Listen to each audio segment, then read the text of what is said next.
This is the tragic story of a royal blood curse, of how Queen Victoria spread haemophilia throughout Europe's royal families, causing untold misery to her descendants and even contributing to the downfall of the Russian monarchy, all thanks to a rare mutation in her DNA, which made her a genetic time bomb from the moment she was born. Make sure you stay till the end, as I'll also be revealing if the tragic Russian Grand Duchesses, daughters of the last Tsar, would have been at risk of passing this illness to their children if they hadn't been murdered before they had the chance.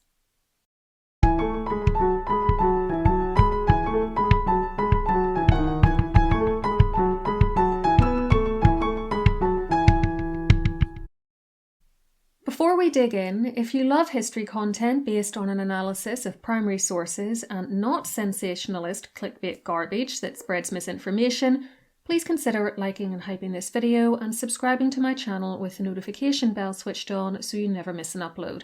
It's all totally free and it really helps the channel. Haemophilia is an inherited blood disorder whereby those who have it either have very low or even non-existent levels of one of the clotting factor proteins that our blood needs to clot after an injury. Without modern treatments, this makes it very hard, sometimes impossible, for sufferers to stop bleeding once hurt. There are two types of haemophilia. Type A is a deficiency of the factor VIII protein. Type B is much more rare and is caused by a deficiency of the factor IX protein. It is also called Christmas disease because the very first patient diagnosed specifically with that type in 1952 was called Stephen Christmas.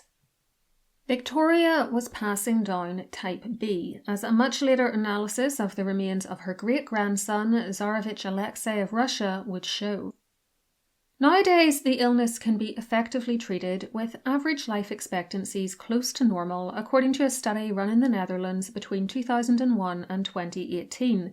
But prior to the 20th century, successful treatments were not an option, and that is what made it a curse on those who had it, as the simplest little bump or cut could cause death by either internal or external bleeding. Average life expectancy for those with the condition was just 13 years old at the turn of that century. The only real treatment options available were being excessively careful to try to avoid all injuries and applying pressure and straps to areas once they were injured and praying that the wound would eventually clot on its own before death occurred.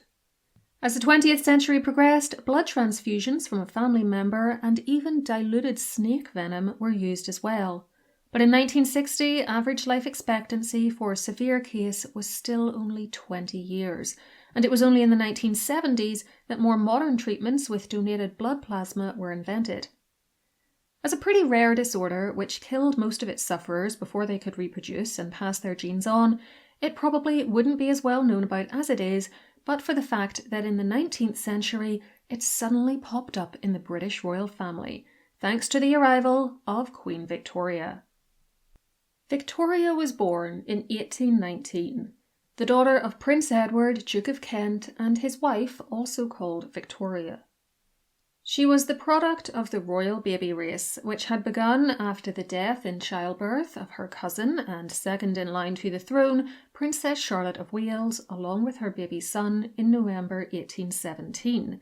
See my video all about that race and how Victoria ultimately got the throne despite the odds being stacked against her, which I'll leave linked below for you. In 1837, she inherited the crown from her uncle William IV, and in February 1840, she married her maternal first cousin, Prince Albert of Saxe-Coburg-Gotha. The couple conceived immediately and would ultimately have an impressive 9 children, all of whom survived into adulthood. They were Princess Victoria, the Princess Royal, born in 1840, the future Edward VII, born in 1841, Princess Alice, born in 1843, Prince Alfred, born in 1844, and Princess Helena, born in 1846. I know some people say Helena, but the current Princess Eugenie has this as one of her middle names, and she pronounces it Helena, so that's what I'm going with. Next came Princess Louise, born in 1848, then Prince Arthur, born in 1850, Prince Leopold, born in 1853, and Princess Beatrice, born in 1857. Albert then died in December 1861 to Victoria's great grief, and I'll leave my episode all about his demise linked for you. Now, Queen Victoria did not have haemophilia, and there is absolutely no way she could have known that she was at risk of passing the gene for it to her children. Furthermore, it was a long way into her and Albert's reproductive career before the problem became apparent, because of all their children, it was only number 8, Prince Leopold, who actually had the illness. It would then turn out later on that at least 2 of his sisters, Princesses Alice and Beatrice, were carriers of the faulty gene that causes it as well, as they passed it to some of their children. Of the remaining girls, Princess Louise never had children, so we don't know if she was a carrier, and her other sisters might have been and just got lucky by not passing it to their children. Though I find that level of luck unlikely, as the Princess Royal had 8 children and Princess Helena had 5, including 2 sons who definitely lived long enough for symptoms of the disease to present if they had it, and another who lived 8 days, which might be long enough for the illness to present depending on its severity. You'll hear later about a baby whose condition was obvious from the moment the umbilical cord was cut, for instance. To better understand how the condition is passed from parent to child, here's a quote from the bleeding.org website, which says that haemophilia is inherited in an X-linked recessive manner. Females inherit 2 X chromosomes, one from their mother and one from their father, XX. Males inherit an X chromosome from their mother and a Y chromosome from their father, XY. That means if a son inherits an X chromosome carrying haemophilia from his mother, he will have haemophilia. It also means that fathers cannot pass haemophilia on to their sons. That's because fathers have to pass their Y chromosome to their boys. There's nowhere else for that Y chromosome to come from except dad. But because daughters have 2 X chromosomes, even if they inherit the haemophilia gene from their mother, most likely they will inherit a healthy X chromosome from their father and not have haemophilia. A daughter who inherits an X chromosome that contains the gene for haemophilia is called a carrier. She can pass the gene on to her children. Switching to the haemophilia.org.uk website for a moment, it also explains that in extremely rare cases, it is possible for a daughter to inherit 2 faulty haemophilia genes. This happens when the father has haemophilia and the mother is a carrier, so the daughter inherits an affected X chromosome from both parents. It's probably easier to understand all this information if we look at the various combinations of X and Y chromosomes that you can get from your parents. With a mother and father who both have haemophilia, all their children will also have it, as there's nowhere for them to get a healthy X chromosome from. With a mother who is a carrier and a father who does not have haemophilia, there is a 25% chance of a daughter who is a carrier, a 25% chance of a daughter who is not, a 25% chance of a son with the illness because he inherited his mother's faulty X chromosome and that's the only X chromosome he got, and a 25% chance of a healthy boy who inherited his mother's good X chromosome instead of her mutated one. With a mother who is a carrier and a father who has haemophilia, there is a 25% chance of a daughter who has haemophilia and is therefore also a carrier, a 25% chance of a daughter who doesn't have haemophilia but is still a carrier, a 25% chance of a son who has haemophilia, and a 25% chance of a healthy son. With a haemophiliac father and a healthy mother, all daughters will be carriers, while any sons will be healthy. So we can tell from this that the gene for haemophilia came from Victoria and not from Albert, as he didn't have haemophilia, but one of his sons did, and boys have to inherit their X chromosomes from their mother. Though their children were slightly inbred given their parents' close blood relationship, this had nothing to do with the appearance of the haemophiliac gene in at least a third of them.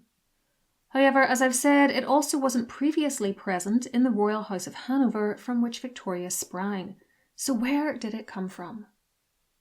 There is a theory you'll see trotted out every so often that Queen Victoria was actually the daughter of her mother's long-term advisor, Sir John Conroy, and that it was through his DNA that she inherited the gene for haemophilia.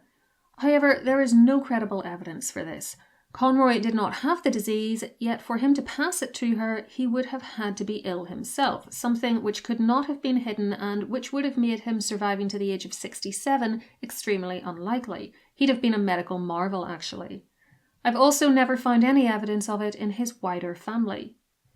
Equally unlikely is the idea that the Duchess of Kent found some other haemophiliac to sleep with who had miraculously made it to adulthood and who she thought it would be a good idea to have an affair with.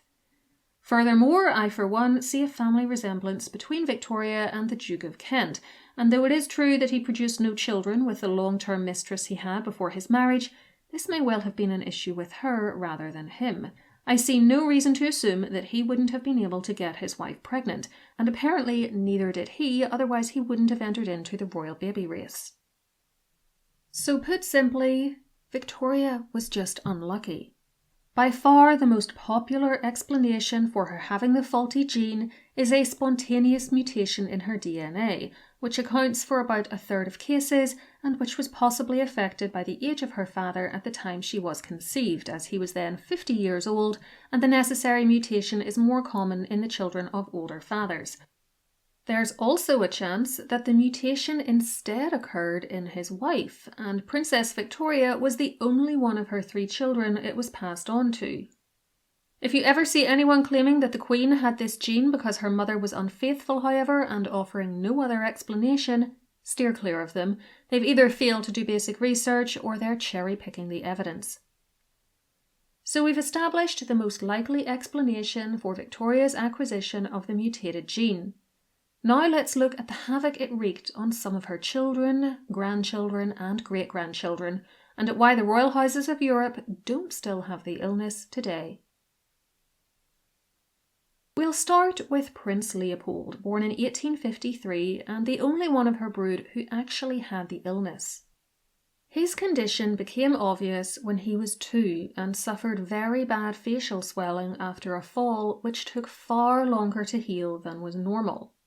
It was a while before he was properly diagnosed. Remember that the condition is very rare, was only just starting to be understood, and had not been seen in the family before, and had she known what was wrong with him, his mother would presumably not have suggested he be whipped for misbehaviour when he was a tot, as that would have amounted to murder. He continued to suffer bad nosebleeds and swollen joints after only minor bumps, and on the 26th of August 1856, when he was just 3 years old, the Queen told her uncle, Leopold, King of the Belgians, that "Your poor little namesake is again laid up with a bad knee from a fall, which appeared to be of no consequence. It is very sad for the poor child, for I really fear he will never be able to enter into any active service. This unfortunate defect is often not outgrown, and no remedy or medicine does it any good." The child was having a pretty miserable life. When he was in Germany the following year, he injured the inside of his mouth with a steel pen, and a doctor had to be brought in from Berlin to cauterize the wound. His health was further impeded by the fact that he also had epilepsy, but it was the haemophilia that was the most serious danger. There was a bowel hemorrhage in late 1867 which nearly killed him, and soon after, in 1868, his condition became public knowledge when it was reported in the British Medical Journal and in English newspapers. The cycle of internal and external bleeds and horrific pain continued for the rest of his life, often leaving him bedridden for weeks at a time or needing to be carried around and using morphine for pain relief. Several times he was close to death, including in the winter of 1874 into 1875, and in 1880 he slipped and hurt his knee, keeping him off his feet for months. Truly, the fact that he survived as long as he did is a testament to how much care was taken of him, though he found his mother's attentions to be overbearing and often strained against the rules and servants she had put in place to mind him and stop him doing things like riding a horse at any more than walking speed or standing too long. By this point, doctors had long since figured out from looking at other families with the disease that women tended to be carriers while men were sufferers, and began to advise them all against marriage and reproduction. Still, though, Leopold opted to marry Princess Helen of Waldeck on the 27th of April 1882. She quickly became pregnant, giving birth to their daughter Alice in February 1883, and was pregnant again by the end of the year, but Leopold would never see his second child. He travelled to Cannes in early 1884, hoping that the warmer weather would help his health, only to fall on a staircase and die from the hemorrhage and epileptic fit this injury caused on the 20th of March that year. He was just shy of his 31st birthday. His remains were brought home and interred at St. George's Chapel, Windsor, and Helen gave birth to their son Charles on the 19th of July. Both children were healthy, but Alice turned out to be a carrier, and she passed the illness on to her son, Prince Rupert of Teck. He died in a car accident at the age of 20 in 1928, and without having had any children of his own. Alice's other surviving child, Princess May, was apparently not a carrier. That then is how haemophilia played out in Prince Leopold's line. Let's turn now to his two known carrier sisters, whose malfunctioning X chromosomes would have a far more drastic impact on world history. Princess Alice married Louis IV, Grand Duke of Hesse and Bahrain, in 1862, and with him had 7 children. Her eldest daughter, Victoria, was not a carrier of haemophilia. Her second, Elizabeth, had no children. Her third, Irene, turned out to be a carrier. Her fourth child was a healthy boy named Ernest, but her fifth was a boy named Friedrich, who was born in 1870 and who had haemophilia. Tragically, he died at the age of 2 after falling out a window. Friedrich was the first child in the family since his uncle Leopold to display symptoms of haemophilia, and his birth confirmed that the disease was running in the family and that healthy women were passing it to their offspring. Leopold could no longer be passed off as just a fluke. Alice's 6th child was her daughter Alex, later Tsarina Alexandra of Russia. It would eventually transpire that she too was a carrier of haemophilia, with terrible results. Alice's last child was a daughter named Marie, born in 1874. She died of diphtheria aged 4 in November 1878. Princess Alice soon came down with the illness too, whilst comforting her son after she told him of the loss of his sister in early December. She died on the anniversary of her own father's death on the 14th of December 1878, aged only 35. She left behind 2 daughters who were carrying the haemophilia gene. When they married and had children, it passed into the next generation, the great-grandchildren of Victoria. Alice's 3rd daughter, Irene, married her maternal first cousin, Prince Henry of Prussia, a child of the Princess Royal, and with him had 3 sons. The oldest, Prince Waldemar, and the youngest, Prince Heinrich, both had haemophilia. Tragically, Heinrich died in 1904 at the age of 4, after falling and bumping his head. His big brother Waldemar lived to be 56 and did marry, but had no children and died in 1945. Like Prince Leopold's descendants, this haemophiliac line had now gone extinct. Alice's other daughter, Alex, married Tsar Nicholas of Russia, and by him had 4 daughters, Olga, Tatiana, Maria, and Anastasia, and 1 son. That son, Tsarevich Alexei, was the youngest of the family and was desperately wanted as Russia would not allow a woman to accede to the throne. His birth in 1904 was a source of great joy for the family, but Alex and Nicky's happiness and relief turned to horror within minutes, for when the baby's umbilical cord was cut, his navel bled for hours and he was in considerable pain. The reason was obvious. The long-awaited heir had haemophilia. Of all the descendants of Queen Victoria who had this blood disorder, it was Alexei of Russia's illness which was to have the most serious and world-changing consequences. The Tsar and Tsarina kept the diagnosis completely private for as long as possible, even from other family members, and were obsessive about keeping their son safe, for even a bump or a nosebleed could have killed him. He had to be carried around much of the time, but still there were accidents and near-death experiences for him, and the little boy suffered absolutely excruciating pain when he hemorrhaged. It was truly awful for both him and his parents. In her desperation to improve her son's condition, or at least ease his suffering, Alex turned to the disreputable mystic Grigory Rasputin. He did seem to have the ability, which we still can't fully explain today, though there are lots of theories about what he did, to make Alexei better, and the Tsarina in particular came to rely on him. He was hated by the Russian elite, though, who greatly resented the influence he had over the imperial couple, and the connection between him and the royal family did irreparable damage to Alex's personal reputation and to the Russian monarchy in general. Though Rasputin was assassinated in December 1916, this damage could not be reversed, and the widespread low opinion of the Tsar and Tsarina, which their association with him had partly caused, was one of the many reasons behind the overthrow of the monarchy the following year. The former royals were imprisoned, and eventually all were murdered together in July 1918 when Alexei was 13, then ultimately buried in 2 pits in the nearby forest, having been terribly mutilated, burned and doused in acid. When Alexei's remains were finally rediscovered in 2007 and DNA tested, scientists were finally able to confirm that the haemophilia running through the royal family had been type B.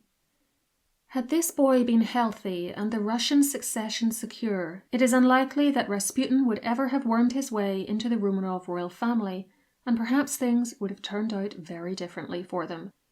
As for the Tsarevich's sisters, DNA analysis of their remains indicated that Olga, Tatiana, and what is assumed to be Maria were fine. The bones were so damaged that it was hard to tell the difference between Maria and her younger sister. But the remains believed to be those of Grand Duchess Anastasia indicate that she was a carrier. For more on the family's terrible fate, see my video on their deaths, burials, and rediscovery, which I'll leave linked for you. Coming back to Queen Victoria's youngest child, Princess Beatrice. She married Prince Henry of Battenberg in 1885, and with him had 4 children: Alexander, who was healthy; Victoria Eugenie, who turned out to be a carrier; Leopold, who was named after his maternal uncle and also had haemophilia; and Maurice, who some secondary sources say had haemophilia, but I couldn't find this confirmed, and I doubt he'd have been allowed to join the army in World War I if that had been the case, so I'm going to assume he didn't have it. It was in the line of duty, by the way, that he died in October 1914, having been hit by a shell east of Zonnebreck. His older brother Leopold died in 1922 during a knee operation, having not had any children. It was therefore through their sister, Princess Victoria Eugenie, that the illness continued to spread, this time into the Spanish royal family, for she married King Alfonso XIII of Spain in 1906 and became the country's queen until 1931, when that monarchy was deposed. It was restored in 1975 with her grandson becoming King Juan Carlos I. She and King Alfonso had 7 children, one of whom was stillborn. The oldest and youngest were both boys, and they both had haemophilia. The eldest was another Alfonso, and he actually renounced his claim to the throne to marry a commoner, who he then divorced, and who he had no children by, nor did he have any with his second wife. He died as the result of a car crash in 1938, aged 31. His youngest sibling, his brother Gonzalo, was the other haemophiliac in the Spanish royal family, but he had already died in 1934, aged 19, also in a car crash. Neither of their 2 sisters turned out to be carriers of the illness, and so it went no further in the Spanish royal family. So let's sum all of this up, and then ask, why don't the royals of Europe have the illness anymore? Only 3 of Victoria's 9 children were known to be affected by the faulty X chromosome. 1 had haemophilia, the others were carriers. 2 of her 42 grandchildren had the illness, with 4 more known carriers. 6 of her great-grandchildren had it out of a total of 87.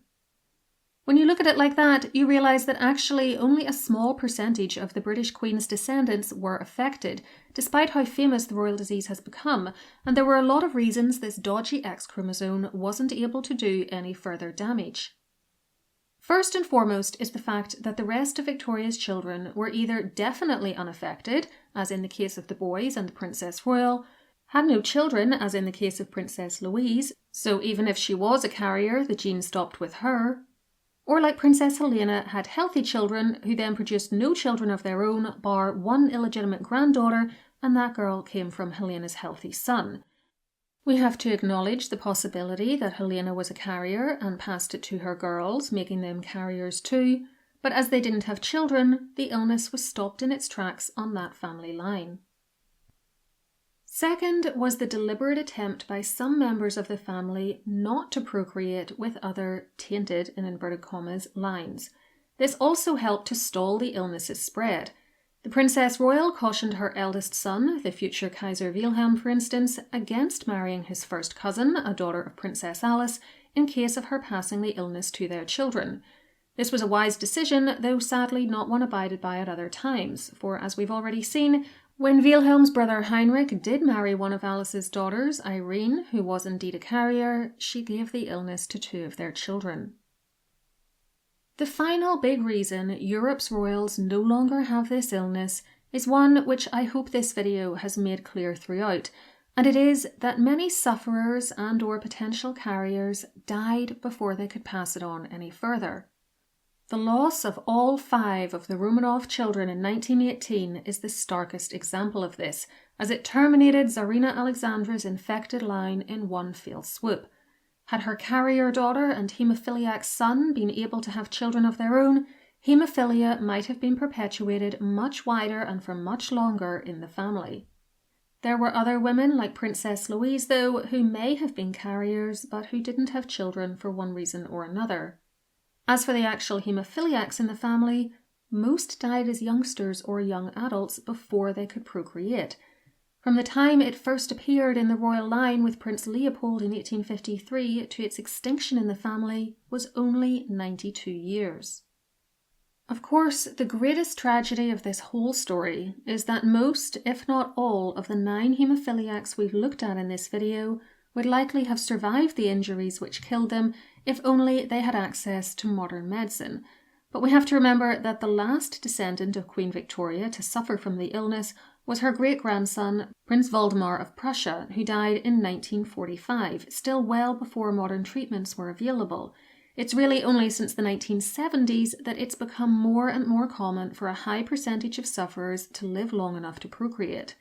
The brutal realities of natural selection have likely helped to keep haemophilia rates very low over the course of human history, and the experiences of the royal families of Europe in the 19th and 20th centuries are a perfect case study of this phenomenon.